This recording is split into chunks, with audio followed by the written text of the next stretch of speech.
Hello, folks, and welcome back. Oh, sorry, I should say, welcome to System Shock 2. So, for those who may be thinking, wait, didn't you do this before? Yes, I have. But I wasn't happy with the commentary, and I actually did try and record this a second time ages ago. Back when I originally got this PC, early 2016. But all that footage is stuck on my Mac, which is presently working, and the saves didn't even carry over. So I would have to try and transfer the saves over and hope they were compatible with this new thing if I was to even continue it. Yeah, like say if I was able to salvage it off the Mac, the already recorded stuff off the Mac. So basically, this is going to be my third attempt at trying to record System Shock. Really, if you include my first playthrough, it's actually my fourth. I had to restart it. I chose the wrong setup. There's one setup I know of that works. I only vaguely remembered, but I know enough of it to know what to pick. Yeah. Look at you, hacker. A pathetic creature of meat and bone, panting and sweating as you run through my corridors. Sounds hot. How can you challenge a perfect, immortal machine?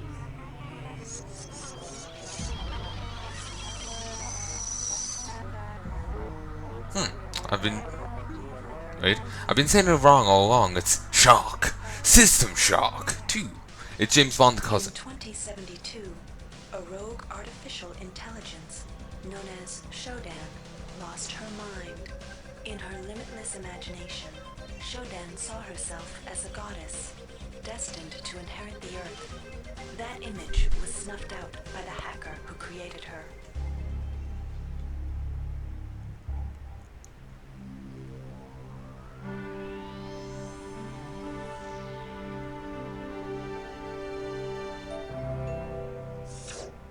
February 3rd is the day the magic happens. The Von Braun, the first starship in history capable of traveling at faster than light speed, will undertake her maiden voyage. This incredible journey is the result of teamwork between the UNN Protectorate and the incredible scientific minds at the newly relicensed Tri-Optimum Corporation. Imagine being able to travel to distant star systems in a period of weeks. It's all part of Tri-Op's commitment to the future. The Von Braun is packed with over 1.8 billion flight, scientific, and security systems, nearly all developed by Tri-Optimum and its wholly owned subsidiaries. Providing security for the Von Braun as she plows through the heavens will be the UNN Rickenbacker. At her helm will be no less than Captain William Bedford Diego himself, hero of the Battle of Boston Harbor during the Eastern States Police action. This incredible union of government and corporation is made possible by an intricate series of docking mechanisms that will allow the Rickenbacker to piggyback its way into jump space. Sleek, fast, revolutionary.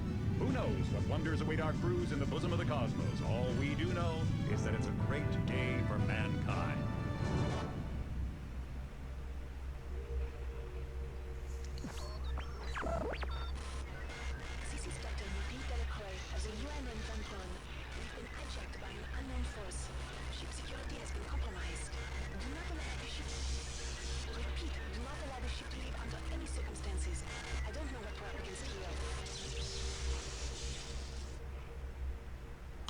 Oh, that doesn't sound good.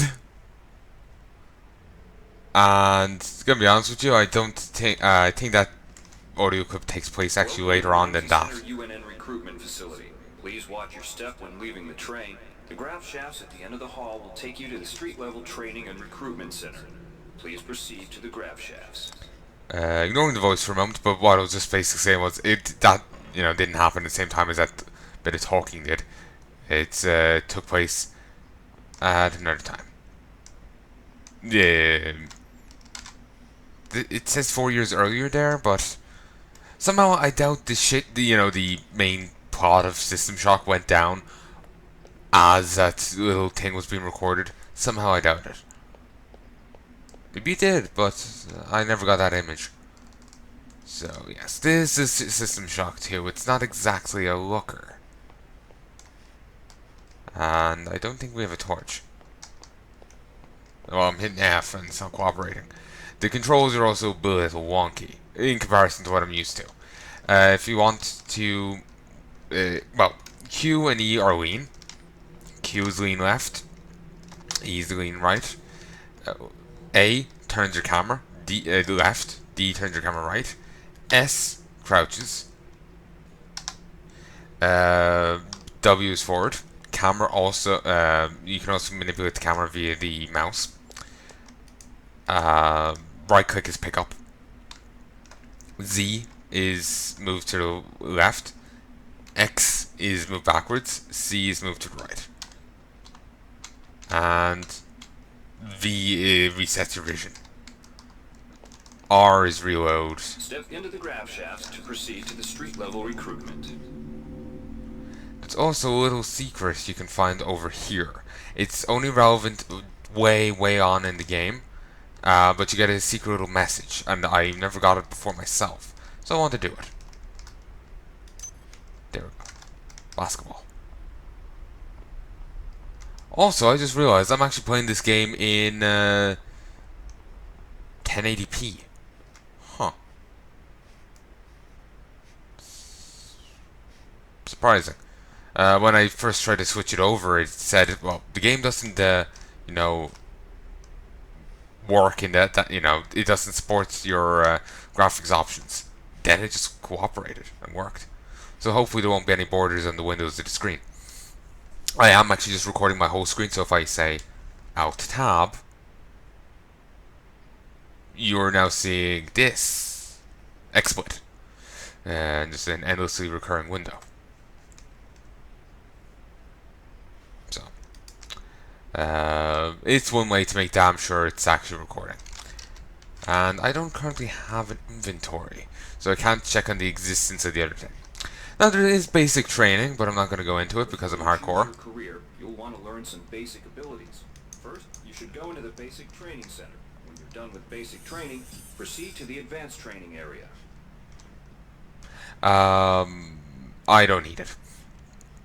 To be honest, I don't even want to do advanced training, but If you've completed basic training, you're ready for the advanced lessons provided here. Advanced training will familiarize you with the 3 key areas of military service: weapons training, technical training, and if you've completed basic training, you're ready for the advanced lessons provided here. Advanced training will familiarize you with the 3 key areas of military service. okay, you know, I'm thinking I may have to rejig the controls. Customize backwards. Huh, I could use the arrow keys, but no, that's insane. S, bind, S,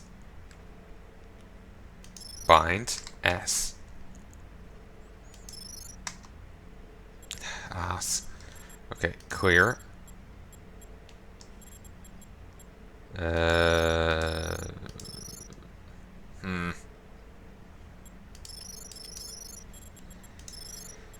Clear. Clear.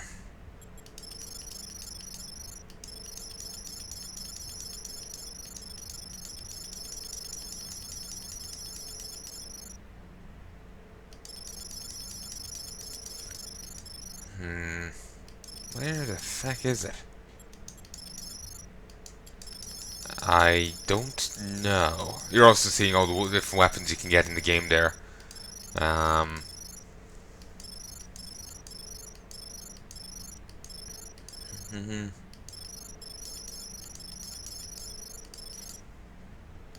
Can I be honest? It actually looks like you can't actually change the bindings on the other thing. Bind X. D S. Clear. Bind S. Save. Oh wait. There's a different one. Quick. No. Load. Standard FPS.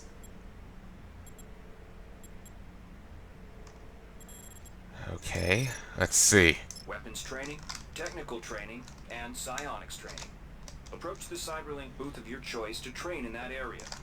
When you finish training in the 3 areas, proceed directly to the Recruitment Center to choose and start your military career. Okay, yeah, I can live with this. Also, V, yeah, V still resets. Here's where you make your choice, soldier. Here's where you enlist in one of the 3 branches of the military. Once you decide on your branch of service, there's no going back. A shuttle will take you to a UNN orbital space station, where you'll receive a briefing regarding your yearly postings. Good luck. Is there even any point in going down here? I don't think you're meant to. Can I get back up? Well, I'm dead. I didn't think that would happen. I was just waiting for him to stop talking so I could talk. While you can hear me over him, I don't like talking. I just don't really want to be talking over him. I'll let you hear him. Oh, there we go. If you hold down spacebar, you can climb. So anyway, I won't be going that way. That's Psy, and while it's very tempting, it's got interesting powers. I am thinking, I've never played the first game. I've never touched it because I've had a look at it, and it looks too shit. It's too old for me. And I know people say you shouldn't let the look of a game turn you off. You know, like the graphics don't matter, but they do matter to a certain degree, and it just seems too old and clunky. I will be playing the remake of System Shock 1. I think that's still being made. I honestly don't remember anymore. I remember hearing like, well, they're actually calling it a reboot because they're putting so much work into it, or but maybe they're also doing a reboot. They're also doing a third game in the series or something. I honestly can't remember. But I'll be doing the first game anyway. The remake or whatever it's called by the people who now have the System Shock thing at some stage. To make up for that, then I'll play this again. And maybe at some stage I will play the first game if I can brave it.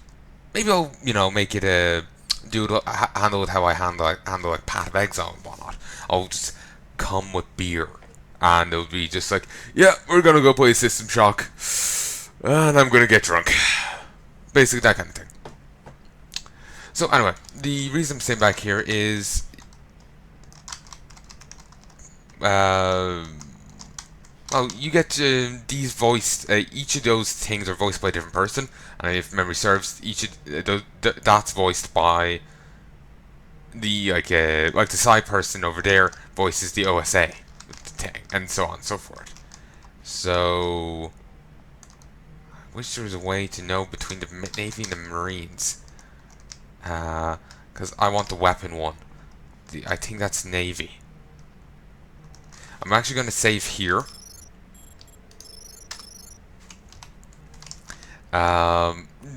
There's nothing in there of interest. It's just basic tutorials. Maybe I'll come back and do it at another stage. I have no interest right now. I think it's Navy. I don't remember the differences between Navy and Marines. I think one centers more. I can know the difference between that and the rest. That centers on Psi, and I've never been interested in Psi, so I've never gone in there. These two, I'm not sure on the exact differences between them. But for me, the decisions you make are actually quite important here. I'm sure it's for all, it's quite important for everyone, but I'm not best at this game basically, so you get to start off with some skill points depending on what the choices you make, and I find certain skill choices are basically the best way for me to start off, and if I start off in other ways, I struggle quite greatly. So O.S.A. is out, and I think it's Navy. I'll find out quite soon if it isn't. Basically, I just have to get high repair, and I think I can rock it. But yeah, just need to get repair.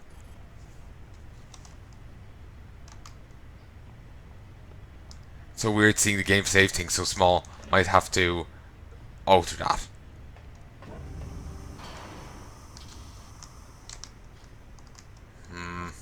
Sorry, this looks a little wrong. Aboard the space station Chesapeake Bay, sailor. It looks like you've picked up some standard weapon skills at basic on Coronado Island. Now it's time for your tour of duty. Your tour will consist of 4 postings over 4 years. In this man's Navy, you're given a choice of 3 different postings a year. It's up to you to decide what kind of career you want to have, so choose wisely. Just approach a shuttle bay to receive a briefing on a posting. If you think that posting is right for you, head into that bay to accept the assignment. So you have a choice of 3. It's not much, but that's what you get. It's just like if all 3 are shit, you're up Shites Creek. And the people here look so freakish. My Christ. I don't think advanced spaceships should be their first priority. I think it's stop looking some goddamn mutant. Can't look at it. I think I might have made the right choice.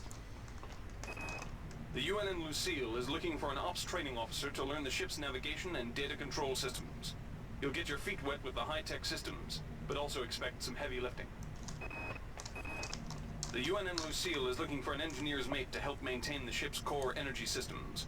There's some heavy lifting involved, sailor, but you'll learn your way around the high-tech equipment. The UNN Lucille is looking for volunteers for their military police detachment. Those sailors can get pretty rowdy on these year-long cruises, so you better not be afraid of a tussle. Okay, I can explain these now. That gives what again? Hack. The UNN Lucille is looking for an ops training officer. Okay, I can talk over him, so I'll do so. You'll get your feet wet with the high-tech systems, but also expect some heavy lifting. That's hack. Basically, you need later on you'll have to hack systems. Having hack skill already, or at a nice little level, is beneficial. Certainly, you can level yourself up later on, but you can only level up so much. You get skill points from completing quest objectives. You can actually, in one case, lose skill points. I think it's only literally the one case. But anyway, you get skill points for completing quest objectives and also finding them hidden in places, if memory serves. I can't exactly remember the details of this game. It's been quite a few years since I played this. Quite a few. And quite a few years before this comes out. Like I said in my Red Faction Guerrilla series, which I did just the other day, finished just the other day,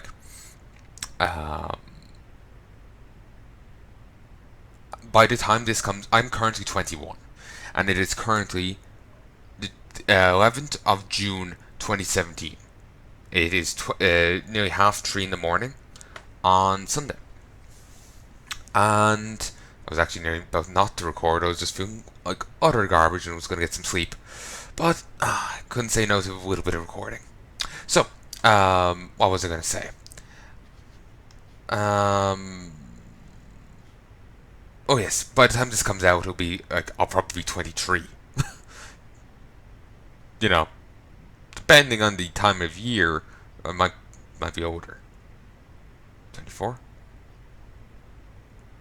Well, I'll be 22 later this year, 2017. I'll be 23 in 2018, and fair chance this might be coming out. I think this will be coming out in 2019. So if it's like October 2019, I'll either be. I forgot what thing I'll be either be still 23 or I'll be 24. Well, if this comes out in it only starts in October, I will definitely turn 24 during this series. Though at the time of recording, I'm still only 21. That's the effect of my backlogs. I record too much. And not of the series I need. I just don't have interest in them at the moment. I just want to record something else. So anyway, so let's check one thing. Because as you've seen, they don't mind. They have hidden secrets in other areas, not just in the main game. So anyway, hacking basically allows you to hack stuff. This allows you to repair your equipment. As you fire your guns, they take damage and they'll do reduced damage, and eventually they'll straight out be unusable until you repair them. And with higher repair skill, it costs less to repair. It may cost, say, 2 repair tools. Actually, I can't remember how does the repair system work. I just remember you get to do more with less the higher your repair skill is, basically. And this is modify. You can put mods onto your weapons, but it requires a certain degree of skill in modifying to do so. So I am, as a little